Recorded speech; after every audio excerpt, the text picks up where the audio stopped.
Hello, movie lovers. Welcome back to Rapid Fire Fridays, the weekly movie news show from Movie Talk Express, where we bring you the biggest movie news stories throughout the entire week. I'm here with my co-host, Gio Ramos. What's going on, man? Doing good. I hope you all had a great week. And you all know me, Jacob Bartley, the host of the MTE Movie Podcast. There wasn't too many big things to come out this week, but as you know, our recent podcast episode that we put out on Wednesday had all D23 stuff, so go check that out. It's under the MTE Movie Podcast playlist on our YouTube channel.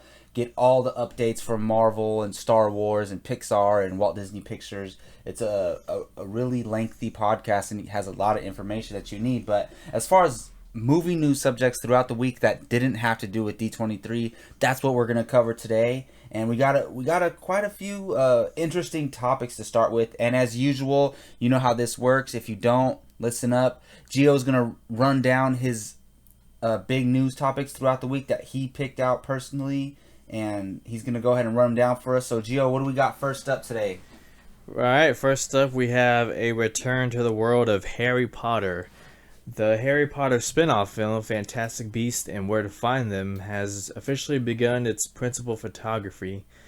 The film is scheduled to release in 2016, and so let's talk about this real quick. The Fantastic Beasts and Where to Find Them stars Eddie Redmayne as a kind of a researcher for magical creatures. They call him Magzulus, something like that. Basically, he goes around and studies magical creatures. We saw one in Prisoner of Azkaban. Okay. That little eagle. Yeah, he wrote the textbook that's in the movie, in the Harry Potter series, that Yes. they read Fantastic Beasts and Where to Find Yeah, Them. it's a book that Harry Potter owns, written by this guy, played by Eddie Redmayne, who fresh off his Oscar win. So Fantastic Beasts and Where to Find Them is directed by David Yates. And David Yates did the last 4 Harry Potter films, which are considered to be the more stronger films in the Harry Potter series. So this is good news right here, having him back to direct.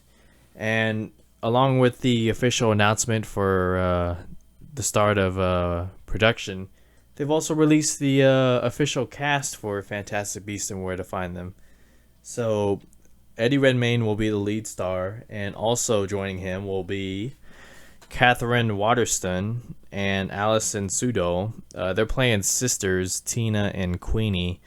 Apparently, they are a pair of I don't want to say they're not wizards yet, but they travel to New York and they meet Eddie Redmayne's character. Basically, all right, so moving on, we have Dan Folger, who is best known for Balls of Fury. We have Ezra Miller, who is going to be playing the Flash in Batman v Superman.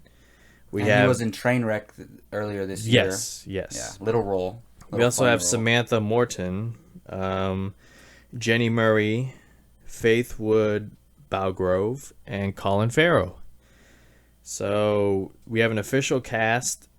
The film starts production, and Eddie Redmayne is the lead man. What do you think about this film?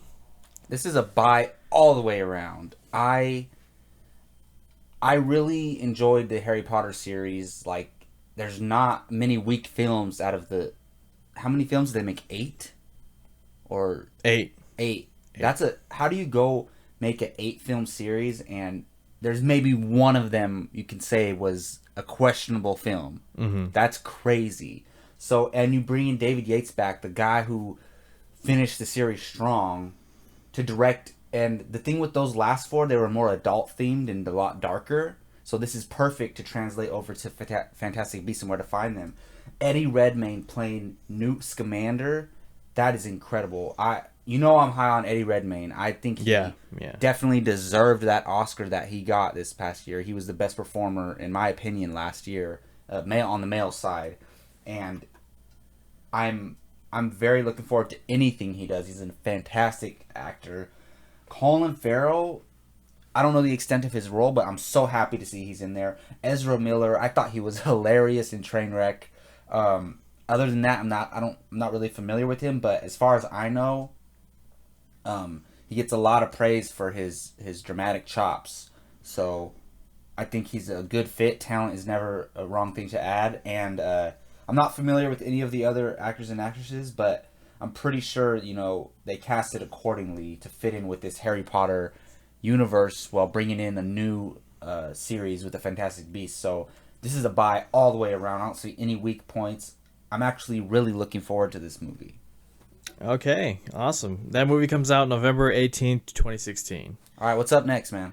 Next up, we have an official trailer for Victor Frankenstein, starring Daniel Radcliffe and James McAvoy. It's written by Max Landis, who did the screenplay for Chronicle, and directed by Paul McGuigan. Did I pronounce that right? I am not sure. Okay. All right. Well, anyways, the trailer came out. Basically, it's told from the perspective of Igor, which is played by Daniel Radcliffe and serves as Victor Frankenstein's loyal servant. And it basically shows the friendship between the two, Frankenstein and Igor, and focuses on their friendship, like I just said, and the emergence of Frankenstein, this creature that they created, and how he became the legend we all know today. In my opinion, the trailer looked pretty good. I like the pairing of Daniel Radcliffe and McCovey. James McCovey, yeah. The trailer reminded me a lot of Sherlock Holmes in terms of its tone, which is a good thing. And all in all, I like the leads, and I'm looking forward to this film. Yeah, I really liked the trailer. It's a very, we haven't had a modern telling of this yet. I don't know. I didn't see I, Frankenstein, so I don't know, but I heard it's a horrible movie. But as far as telling the story from the perspective of Igor, who's supposedly Frankenstein's kind of not his mentor in a way, or his mentee. Well, they're more like friends and partners. Like his partner, but yeah. So Victor von Frankenstein is probably his mentor, and I couldn't ask for a better duo to fit in this type of universe. I really like the feel of the trailer and the tone and the darkness that they set up. But there's a few things that was questionable to me in the trailer. There was a guy who was said something about building an army of monsters, and how come every time there's in a movie there's somebody creating something, right, or somebody advancing something, and the government or the higher ups want to weaponize it? We've seen that plot so many times. I don't like that. Did you catch that in the trailer? Yeah, it's played out. I'm sick of that. And you got to bring it to a Frankenstein movie. I just want to see Victor von Frankenstein and Igor create this monster and just deal with this one monster. I don't want to have some guy who works for the king. Oh, let's weaponize let's make an army of Frankensteins. No. With that being said, everything else, I loved the feel of the trailer and the cast. I really love the tagline at the end, kind of near the end of the trailer, where it said a story about a monster and his creation. So they're saying Victor von Frankenstein is the monster. The scientist is the monster. Yeah. And his creation. I love that. That put a little cherry on top and made me really look forward to the movie, because we're going to see the insanity of Victor von Frankenstein, who I heard goes insane. And what better actor to play him than James McAvoy? He's a fantastic actor. Yes. I'm really looking forward to this movie. All right. And moving on, we have some casting announcements. Well, one casting announcement. And it's a pretty big one, in my opinion. So, Kong Skull Island is the origin film, the prequel for King Kong. And for the longest time, Tom Hiddleston has been attached to the lead role to star, and we've all been excited for it. And then casting announcements such as Michael Keaton and what's his name? Whiplash guy. God. J. Jonah Jameson, but J.K. Simmons. Yeah. Yeah. God, why did that escape me? Anyways, Michael Keaton and J.K. Simmons was joining Tom Hiddleston, and we were all excited. And then suddenly, like maybe 2 months ago, we got word that both Michael Keaton and J.K. Simmons dropped out. Left the project, which made me very angry, to say the least. Yeah, I agreed.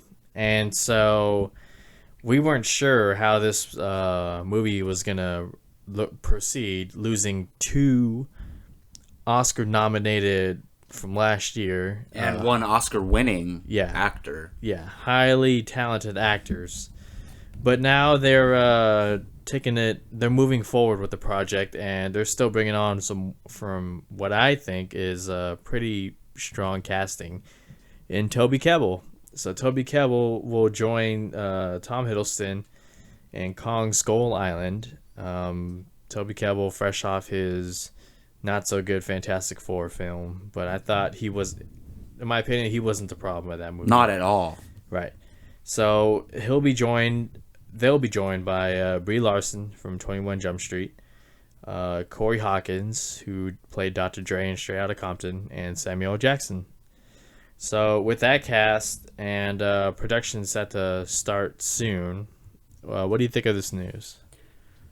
So, I remember when the news dropped that J.K. Simmons and Michael Keaton dropped out of the movie. I was so upset because this cast, those top 3, Hiddleston, Simmons, and Keaton, wow, I couldn't wait to see that on screen. But so apparently they dropped out for who knows what reasons, right? Yeah. You know what I think happened is, so they had these roles for these guys, right? And so they were going to fit them into the role. So after they dropped out, I think what happened is they restructured the roles and made them younger and changed the sex. This is just all speculation on my opinion. Yeah. I think they replaced Michael Keaton and J.K. Simmons with Toby Kebbell and Brie Larson and changed the roles to fit those actors. I honestly think, and I'm totally happy with that. I don't know if you remember, Jill, but recently I've been raving about Brie Larson. She is great. Yeah. And she was in Trainwreck. She was great. I've been watching The League recently, and she has a small role for like a few episodes, and she's hilarious. She's honestly, I think she has dramatic chops, comedic chops. I have my eye on her. I want her to play Miss Marvel, but or Captain Marvel. My mistake, but that's another discussion. But anyways, I'm glad she's on board.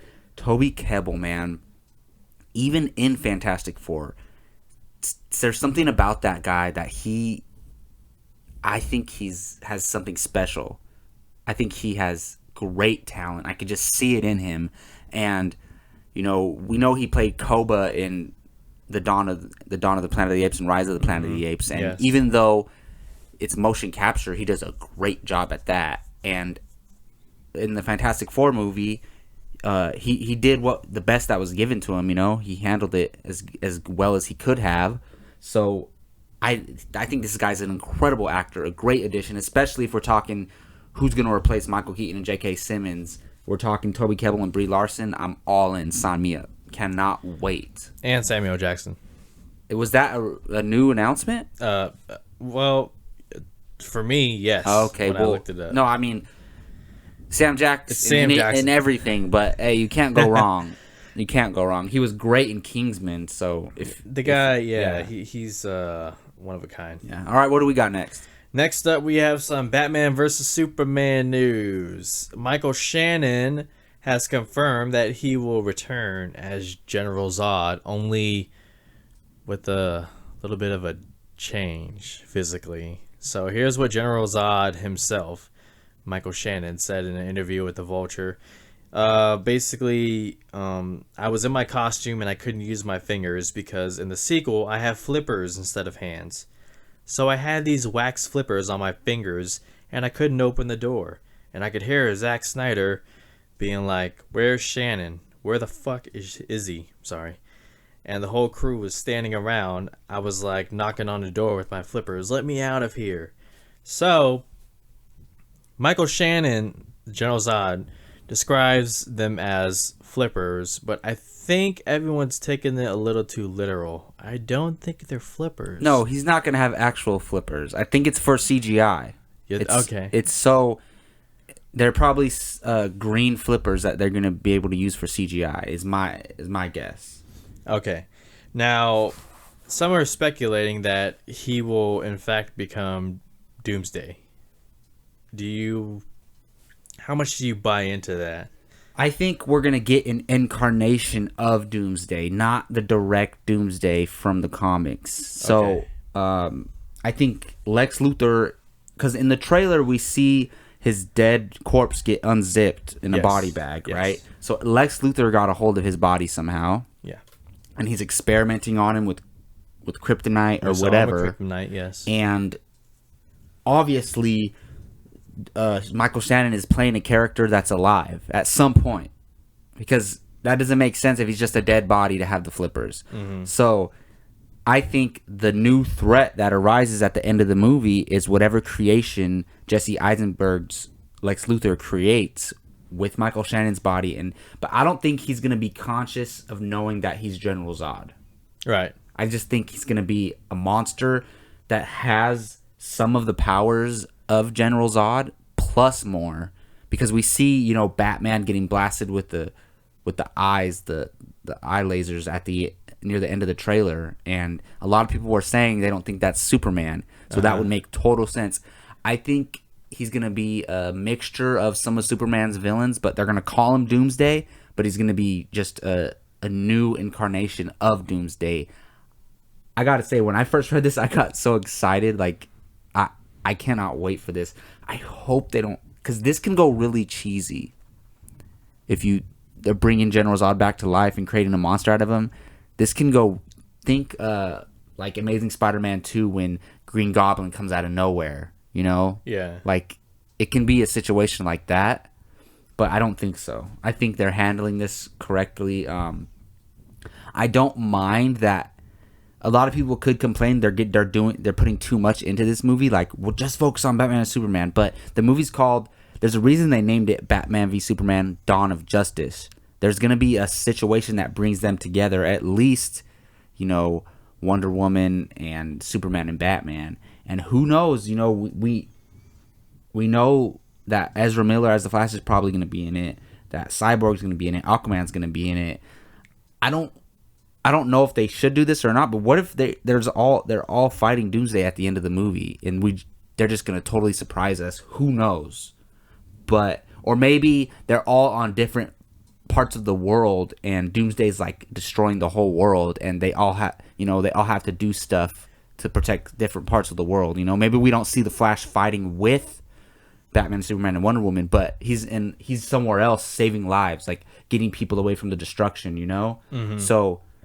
This is freaking fantastic news. I cannot wait for this movie. I'm going to lose my mind. But yes, you guys know this excites me, and I'm really glad to hear it. Do you like the idea of Doomsday or some type of monster being created from General Zod? Oh, I love Michael Shannon coming back. He was he might be the best performance of Man of Steel, honestly. Oh, that's not crazy. I would agree. And him being a more powerful General Zod and Superman needing the help of Wonder Woman and Batman doesn't seem too far-fetched. We'll see. It's closing on its release date, another 6 months. So is it safe to say this is probably going to be some type of motion capture thing for him? Yes. But it's going to kind of look like him in the face, maybe. I don't know. But let me ask you something. So we always talk about how Marvel's villains are weak, like more than often the villain falls short in the Marvel Cinematic Universe movies, correct? Yeah. So we've only had one DC Universe movie, and so far General Zod was a fantastic villain with depth and a lot of character development and a lot of motivation. You understood why he's doing what he's doing. He's an A+ villain, like on Loki's level. If he appeared in more movies, Loki's been in 3 or 4 movies, so he's had more time to resonate with the fans. But yeah, I'm saying just like first appearance versus first appearance, like Loki in the first Thor and General Zod in the first Superman. Like, so my question is, do you think DC has the potential to have a lot more stronger villains. They're one for one so far.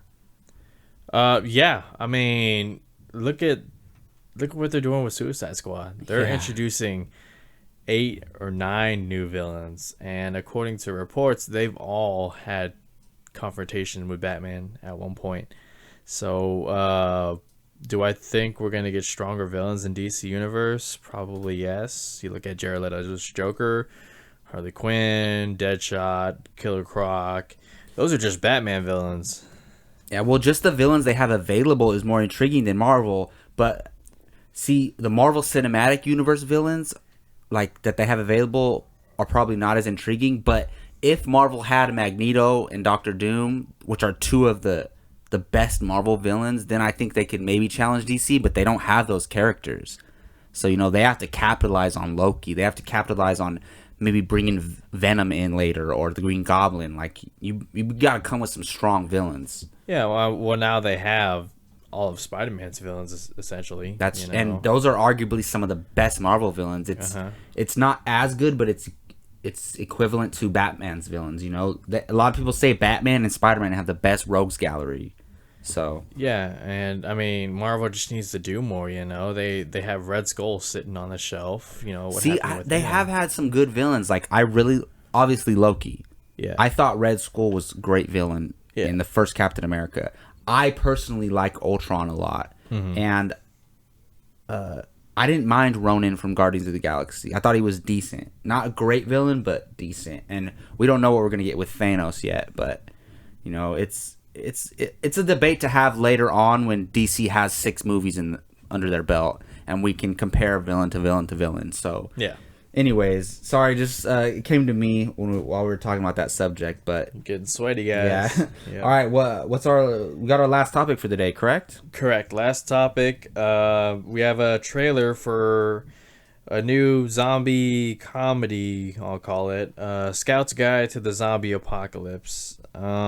Basically, a group of friends are scouts, and they find themselves in the middle of a zombie invasion. And with the help of a cocktail waitress who just totally kicks ass in the trailer, they fight these zombies and fight for survival. The brand new trailer has released. There's a red band trailer and a green band trailer. We're talking about the red band trailer here. I thought it had a couple funny moments, but overall I just wasn't impressed. I mean, like I wrote in my write-up for it, I asked for Zombieland 2 and got this instead. A lot of the story beats are similar. I do like the lead in Ty Sheridan. He did a great job in Mud and is going to be X-Men's new Cyclops. So I do like him. I thought the zombie cats in the trailer was pretty funny, but other than that, it just wasn't a good trailer for me. I mean, I am a fan of these type of films where the zombie and the comedy. I love Zombieland. One of my most favorite zombie Didn't you movies like ever. Warm Bodies too? I did like Warm Bodies, yes. Yeah, similar tone type of movie. Somewhat, yeah. But this one, I mean, it's just, I don't know. It didn't work for me, A group of friends coming together, fighting zombies and this and that, strapping up. And I've seen that too many times. You're not bringing me anything new. What, maybe zombie strippers and zombie breasts, but I mean, it's zombie breasts, yeah, but I mean that. No, I'm just kidding. That's not enough, I mean, I'm still gonna watch this movie, and hopefully it's good, but I mean, we'll see. What do you think of Scout's Guide to a Zombie Apocalypse? I didn't hate this trailer as much as you did. I was halfway liked it, halfway didn't like it. There was a few moments in there that I thought was really funny. I thought the cats in being zombies was hilarious. But I gotta admit, I did not know that was Ty Sheridan. I am a little embarrassed, but again, I haven't even seen him in anything, so I shouldn't be. That's okay. It's not like he's Brad Pitt or something. And I'm really looking forward to him playing Cyclops in X-Men universe. But that's cool. That raises my anticipation for this movie because I want to see what he has, because he's going to be our Cyclops, one of my favorite comic book characters. And so that's a plus for me. But other than that, I didn't mind it. It looks like a little fun movie. The only thing it doesn't seem like it's a major release film. It seems like it should be on the Sci-Fi Network or something. It looked like a video on demand release. Yeah. Honestly. So I don't know. It didn't feel as legit as, say, let's say a Zombieland or a Warm Bodies, which, you know, had some dramatic elements and a little more like seriousness to them. Or even This movie seems like it's all balls to the walls, comedy, like crazy. We're gonna get some insane stuff, and the deaths of the zombies are like totally like out there. But hey, you never know. We could love this movie. You never know. Yeah. So I mean, we'll see, guys. Check out the trailer. There's a green band and red band trailer, and let us know if we're insane or not for our concerns on this. And I know I said we were done, but I have one more. Just one more real One quick. more topic? Yeah, all right. this That's no is problem very with quick. that. Very quick. This rumor broke earlier this morning, and I know you're not really excited about it. John Schnepp from Collider Movie Talk has broke the news during a recent podcast that George Miller is doing Man of Steel 2. And, well, that's all we know. So what do you think of George Miller, director of Mad Max Fury Road, doing Man of Steel 2? So this is just a rumor, correct? It's just a rumor. However, because it's John Schnepp, I'm giving a lot of credibility to this because I don't think he would. We know how comic book, fanatic, and how much of a close ties he has with some directors in Hollywood. And he's saying that George Miller is the guy for Man of Steel 2. Yeah, I mean, I'm not gonna assume that it's true, but if it is, I mean, I don't really care that much. It doesn't excite me, and it doesn't upset me as much as Gio would think, because here's the thing. I was not as impressed with Mad Max Fury Road as everybody else was. Okay. So it has a 98% of Rotten Tomatoes. Everybody says, "Oh, it's the best movie of the year." I totally disagree. I don't even think it's in the top 10 movies of the year. It's just my opinion, but Okay. Yeah, no. it's a good movie. The action is incredible. It's incredible. I did not like the story of Mad Max at all. And George Miller that's his story. Here's the thing, though. He's not writing Man of Steel 2. Unless he maybe helps on the script or something. But he's not coming up with the story for Man of Steel 2. So here's where I'm okay with him directing. He used a fair amount of practical effects in Mad Max, correct? As far as we know. I mean, about 80 to 90%. Yeah. So a Man of Steel 2 movie is not going to have the opportunity to use a lot of special effects, practical effects. But I mean, I'm sure he'll use as much as he could and give it a more grounded feel to it. And he's going to be directing the action, which was the strongest point in Mad Max Fury Road for me.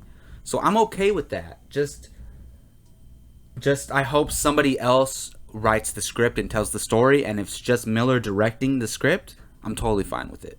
Doesn't bother me. Well, Miller was also supposed to direct you probably heard of this, the Justice League movie starring Armie Hammer as Batman. Yeah, from 2008. From like 7 years ago or something. Yeah. They were working on it. It had nothing to do with the current DC universe right now. No. I think it's pretty exciting, but it's just a rumor right now. Well, you should be excited. You love Mad Max Fury Road. Oh, I love Mad Max Fury Road. I can watch that again and again. Yeah, so you should be really excited about this. I am. I'm very excited, and I'll do a little write up for you guys on the site, which you guys can check out. But other than that, that's about it, man. All right, thank you all for listening. That's going to do it for Rapid Fire Friday from Movie Talk Express, the weekly movie news show. I'm Jacob Bartley, your host of the MTE Movie Podcast, and you can find me on Twitter at Jake Ryan Bartley. I'm here with my co-host Gio Ramos. Where can they find you online, man? Facebook, Giorgio Ramos. Twitter, Giorgio Ramos 24, and on Movie Talk Express every day, guys. Check out the site. Mortal Kombat 20th anniversary. It's on the site. Check it out. Yes, go to MovieTalkExpress.com for some great movie reviews, news, topics, discussions, rumors, speculations, anything you want regarding movies. You can also find us on Facebook at Movie Talk Express, on Twitter at Movie Talk EX. And please, please, please, I beg you, if you like anything you've heard today, subscribe to our YouTube channel. We're trying to build this empire up. We need your help. We appreciate you fans listening. And if you are subscribed already, hit that like button if you liked it. Thank you very much for listening again. And from Movie Talk Express, we'll see you next week.